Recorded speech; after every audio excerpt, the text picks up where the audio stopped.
আজ বৃহস্পতিবার 27 মার্চ 2025, 13 চৈত্র 1431 বঙ্গাব্দ, 26 রমজান 1446 হিজরি। জানিয়ে দেব আজকের দৈনিক ইত্তেফাক পত্রিকার শিরোনামগুলো।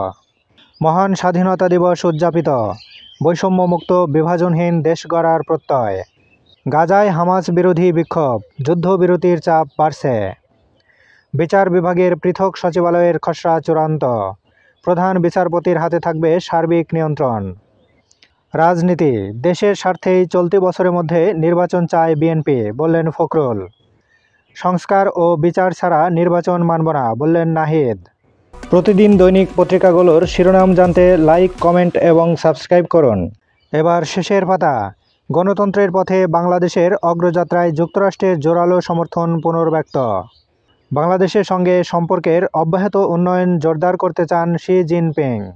বাংলাদেশের সঙ্গে অংশীদারিত্ব এগিয়ে নিতে ভারত প্রতিশ্রুতিবদ্ধ, ডক্টর ইউনূসকে মোদি। স্বজনদের সঙ্গ পেতে ঢাকা ছাড়ছে মানুষ, স্টেশন টার্মিনালে ঈদের আমেজ। চীনের আগে ভারত সফর করতে চেয়েছিলেন ডক্টর ইউনূস, দ্য হিন্দুকে প্রেস সচিব। ক্ষমা চেয়ে কেউ কেউ লিখেছেন আমি লজ্জিত। মুক্তিযোদ্ধার সনদ ফেরত দিতে 12 ব্যক্তির আবেদন।